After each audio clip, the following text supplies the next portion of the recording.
Баршаңызға сәлем. Бүгін бізде «Псих» фильмі. Оқиға жалғыз, ен жерде басталады. Белгісіз психопат киллер бір қызды төсекте байлап, қол-аяғын мықтап бекітеді. Үндеместен оның басын шауып тастайды. Сосын денесінің қалған бөлігін басқа жерге апарып тастайды. Таңертең полиция шақырылып, оқиға орнына келеді. Олар қажетті рәсімдерді орындап, кетіп қалады. Осы қалада біздің басты кейіпкеріміз Гаутам өмір сүреді. Ол көзі көрмейтін соқыр адам, және радиодағы жүргізуші Деминидің дауысын тыңдағанды жақсы көреді. Ол Деминидің шоуына әбден әуестеніп, оны күнде тыңдайды. Күндер өте келе, Гаутам қызға ғашық болып қалады. Бірақ бұл махаббат тек бір жақты еді. Ол Деминидің күнделікті әдеттерін, қайда баратынын, не істейтінін, және қашан істейтінін жақсы біліп алады. Сондықтан досы Раджанаякамның көмегімен оны жасырын түрде аңдуға кіріседі. Бір күні Гаутам Деминидің соңынан жүріп отырып, тойға тап болады. Ол қызға әсер ету үшін ән айтып, сол жерде оған ұсыныс жасайды. Алғашында Демини оны қабылдамайды, бірақ Гаутам қайта-қайта өтінген соң, «Жақсы, ертең мен бір жерге барамын. Егер сен сол жердің қайда екенін тауып, дәл уақытында жетсең, ұсынысыңды қабылдаймын. Солайша сенің махаббатыңның шынайы екенін дәлелдей аласың» деп жігітке шарт қояды. Сондай-ақ ол Гаутамға ертеңгі радио бағдарламасын мұқият тыңдау керектігін айтады. Себебі онда маңызды белгі болады. Келесі күні Гаутам радионы құлақ түре тыңдап, Деминидің әр сөзін жібермеуге тырысады. Ал бұл уақытта Демини түнде теміржол станциясында оны күтеді. Ол Гаутамның міндетті түрде келетініне сенімді. Алайда сағаттар өтсе де Гаутам көрінбейді. Оның орнына станцияда психопат киллер пайда болады. Киллер Деминидің бетіне бірдеңе шашып, оны есінен тандырады. Бірақ есін жоғалтпас бұрын, Демини алыстан келе жатқан Гаутамды байқап, әлсіз жымиып үлгереді. Гаутам оның әтірінің иісін сезіп, Деминидің атын атап, оған қарай баяу қозғалады. Алайда айлакер психопат киллер өз айуандық ақылын іске қосып, Деминиді жаймен көтеріп, оны Гаутамның жанынан еш дыбыс шығармастан алып өтеді. Гаутам бірдеңенің дұрыс емес екенін сезіп, дереу полицияға хабарласып, Деминиді дәл осы психопат киллер ұрлап кеткенін айтады. Бұл уақытта киллер Деминиді ен жерге апарып, оның аяқ-қолын кесіп тастағалы жатыр. Бірақ қыздың жүзіне қарағанда, ол мүлде қорықпаған, керісінше күлімсіреп тұр. Сінбей қалған киллер: «Неге қорықпайсың?» деп сұрайды. Демини: «Менің туған күнім дәл 7 күннен кейін. Егер мен осы уақытқа дейін оралмасам, Гаутам сені қалайда тауып алады» деп жауап береді. Қыздың бұл сенімділігі киллерді таңғалдырады. Ол оның өмірін сақтап қалып, ұсынысын қабылдайды. Кейін киллер бір жезөкшені жалдап, оны есінен тандырып, өзімен бірге алып кетеді. Сосын оны байлап, басын шауып, денесін Деминидің орнына қалдырады. Ол Деминиге былай дейді: «Гаутам сені іздеп келгенде, мен оның басын кесіп, саған беремін. Егер ол сені таппаса, мен сенің басыңды кесіп, оған беремін». Келесі күні киллер жезөкшенің денесін көпшілікке тастап кетеді. Полиция дереу оқиға орнына келеді. Офицер Мутху комиссарға Деминидің әкесі дененің оған тиесілі еместігін растағанын айтады. Гаутам да келеді, және тек иісінен ақ бұл Демини емес екенін түсінеді. Ол бірден психиатр Сушилаға барып, Деминидің әлі тірі екеніне сенімді екенін айтады. Сушила: «Бұл өте ерекше жағдай. Бұл киллер ешқашан құрбандарын тірі қалдырмайтын» деп таң қалады. Ол Гаутамды жігерлендіріп, полиция оны 1 жыл бойы ұстай алмады. Бірақ мүмкін сенің қолыңнан келер дейді. Гаутам кейін полиция комиссарына барып, көмек сұрайды. Констебль Акбар оған бұл істі бұрын зерттеген Камла есімді экс-полицей туралы айтып береді. Гаутам Камланы іздеп тауып, оған бәрін түсіндіреді. Бірақ әйел ашуланып, көмектесуден бас тартады. Ол бұрын осы киллердің ісімен айналысқан, бірақ соттан кейінгі бір апаттан кейін 2 қолы мен 2 аяғынан айырылып, мүгедек болып қалған. Осы жағдайдан соң ол мүгедек арбаға таңылып, полицейлік қызметтен бір жола қол үзген. Ашуланған Гаутам оны шапалақпен тартып жібереді де кетіп қалады. Бұл уақытта полиция жезөкшенің тұрған аймағына барып, бір әйелден жауап алады. Әйел оларға Ронни есімді жезөкшенің өткен түні клиентпен бірге болғанын, және оның өте қымбат көлік мінген, жақсы киінген адам екенін айтқанын жеткізеді. Осы айғақтарға сүйене отырып, полиция киллер шамамен 28-30 жас аралығындағы бай адам болуы мүмкін деп болжам жасайды. Демек ол люкс көліктің иесі. Түнде Камла кенеттен Гаутамның үйіне анасымен бірге келеді. Ол енді өз шешімін өзгертіп, Гаутамға көмектесуге бел буғанын айтады. Камла тағы бір қыздың өлуіне жол бермеуге бекінген. Ол Гаутамға ең алдымен істің барлық егжей-тегжейін жинауымыз керек. Бұл мәліметтер қазір ұлттық тергеу агенттігінде, яғни CID-де сақталған. Бізге сол деректерді алу қажет дейді. Ол осы істі 1,5 жыл бұрын зерттегендіктен, дәл қандай дәлелдер мен құжаттар қай жерде сақталғанын жақсы біледі. Камланың көмегімен Гаутам CID кеңсесіне кіреді. Дәл шкафты ашайын деп жатқанда, кенет біреу оны артынан ұстап алады. Дәл сол уақытта Мутху кеңсеге өз үйінің кілтін алу үшін кіріп келеді. Ол бір түрлі күмәнданып қалса да, ешкімді көрмей кетіп қалады. Ал шын мәнінде бұл Гаутамды жасырған констебль Акбар еді. Акбар оған істің барлық егжей-тегжейлі фотокөшірмелерін бере. Үйге келген соң, Камла құжаттарды зерттеп, барлығы 14 қыздың жоғалғанын анықтайды. Олардың 4-еуі жезөкше, ал қалғаны әртүрлі салаларда табысты адамдар болған. Барлық қыздар күндіз, көпшілік жүретін көшелерден ұрланған. Гаутам мен полиция тобы құрбандардың отбасыларымен кездесіп, олардың қалай жоғалғаны туралы сұрайды. Барлық отбасылар қыздарының үйге қайтып келе жатқанда жоғалып кеткенін айтады. Осыны естігеннен кейін Гаутам әр қыздың жоғалған жеріне барып, оқиғаның қалай болғанын талдайды. Сол кезде ол барлық қылмыс орындарында бір ортақ нәрсе бар екенін байқайды, ол қоқыс жәшігі. Бұл жаңалық Гаутам мен Камланы ойландырады. Қыздар үйлеріне қайтып бара жатқанда,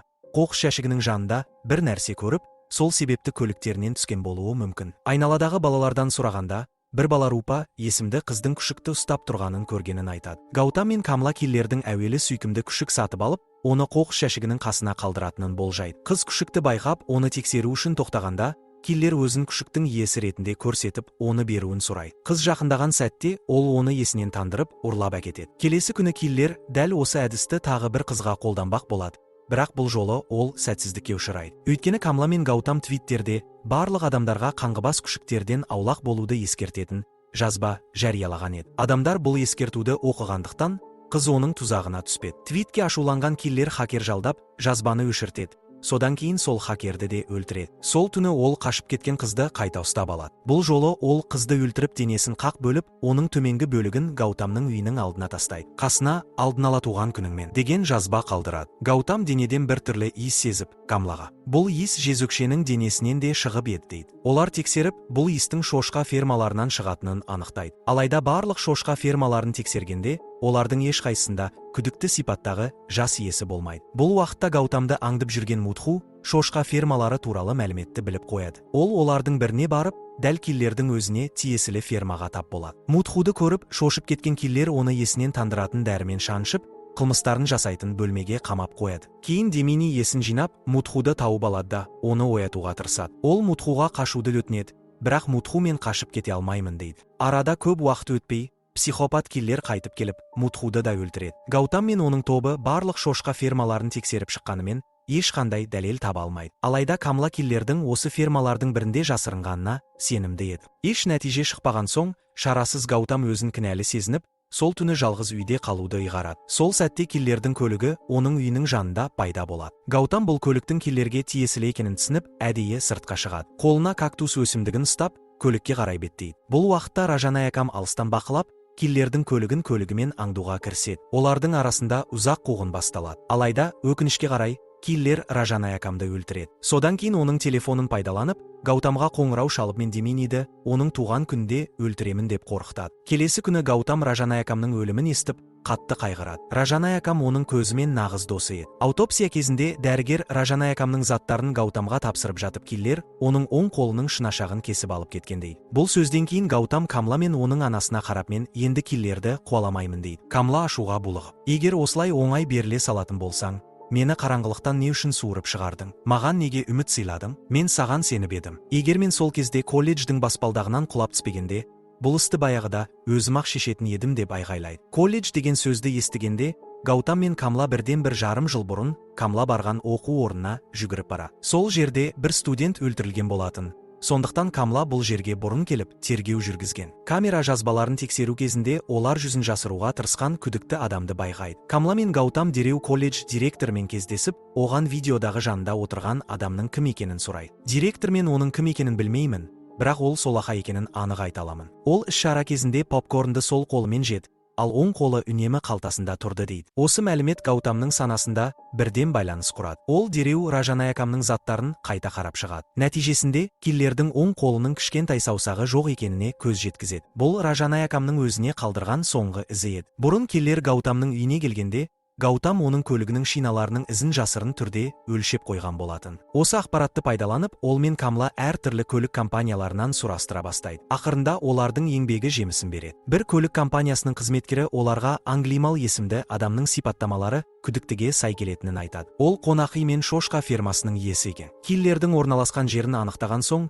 Камла мен Гаутам шошқа фермасына тіке тартады. Алайда олар жеткенде Англималдың ол жерде жоқ екенін біледі. Бұл мүмкіндікті пайдаланып, Гаутам өзінің кеңсесін ақтара бастайды. Іздеу барысында ол карта тауып алып, оны Камлаға көрсетеді. Көрініс қайтадан қараңғы бөлмеде қамалған Деминиге ауысады. Сол жерде ол тағы бір әйелмен кездеседі. Бұл әйел жылдар бойы тұтқында отырған екен. Демини сұрағанда, әйел өзін Рейчел деп таныстырады. Рейчел Англималдың мұғалімі болған. Англимал жетімханада өскен, ал бала кезінде Рейчел оны қатал жазалап отырған. Енді Англимал осы үшін одан кек алып жатыр. Бұл уақытта Камла картадағы маңызды орындарды белгілеу үшін сіріңке талдарын қолданады. Бұл Гаутамға картаны жақсырақ түсінуге көмектеседі. Гаутам картаның бағытын саусақтармен есте сақтап, олар белгіленген екі жерден Деминиді құтқаруға шешім қабылдайды. Камла бағыт береді, ал Гаутам көлік жүргізеді. Фермада Англимал Деминиді орындыққа күштеп отырғызып, оны Рейчелдің алдына қояды. Ол балалық шағындағы қорқынышты оқиғаны қайтадан жасамақ. Бұрын Рейчел оны өз-өзін қанағаттандырғаны үшін жазалап, күнне 60 рет ұратын болған. Англимал жылап, Рейчелден өзін кешіруін сұрайды. Ол Деминиді өлтірейін деп жатқанда, қыз кенеттен оған бұрын табылған өлген полицей туралы сұрақ қояды. Англимал полицей оны кәмелетке толмаған қылмыскерлерге арналған түрмеге апара жатқанда зорлағанын, сондықтан оны өлтіргенін айтады. Осы кезде Гаутам мен Камла белгіленген орынға жетеді. Олар ғимаратқа кіргенде, зауыттың дабылы іске қосылып кетеді. Англимал бұл дыбысты естіп, Гаутамды өлтіруге асығады. Алайда кенеттен электр қуаты өшіп қалады. Бұл уақытта Камланың анасы бүкіл ауданның электр жарығын қиып тастаған еді. Қараңғылықта Англимал Гаутамды жанталаса іздей бастайды. Ол мойындағандай сыңай танытып айғайлайды. Мен жеңілдім, сен жеңдің. Не мен сені өлтіремін, не сен мені. Гаутам оған жақындаған кезде Англимал оны пышақпен ішінен ауыр жаралайды. Бірақ Гаутам да қарап қалмай, оған электр тогын жіберіп, есінен тандырады. Англимал ес түсі жатқанда, Гаутам оның қолдарын шынжырмен байлап тастайды. Кейін Гаутам Деминиді тауып, оның аяқ қолын шешіп босатады. Екеуі қашпақ болып жатқанда, Англимал айғайлайды. Мұғалім, өтінемін, мені жалғыз қалдырмаңыз. Мен жалғыз қалғым келмейді. Бұл сөздерді естіген Демини оған кілтті лақтырып жібереді. Алайда, Англимал кілтті алмақ болғанда, мұғалімі Рейчел оны жұтып қояды. Ашуға булыққан Англимал оның ішін жарып, кілтті алып өзін босатады. Бірақ ол бостандыққа шыққан кезде, Демини, Гаутам және Камла әлдеқашан қашып кеткен еді. Келесі күні полиция Деминиді баспасөз өкілдерінің алдына отырғызады. Журналистер сұрақ қойғанда, ол былай дейді: мен ол адамның ішінде психопат киллерді көрмедім. Оның орнына бәрінен бас тартылған, жалғыздықты сезінген баланы көрдім. Егер мен оның анасы немесе әпкесі болсам, бәлкім, ол осылай қаншер болып кетпес еді. Оның сөздерінде аяушылық сезімі бар еді. Бұл сұхбатты көрген Англимал алғаш рет өзін біреудің түсінгенін сезінеді. Ақыры оны біреу мейірмен қабылдады. Өзінің қателіктері мен жеңілісін мойындаған ол таудың шыңына көтеріліп, төменге секіріп, өмірін қияды. Осылайша фильмнің оқиғасы аяқталады.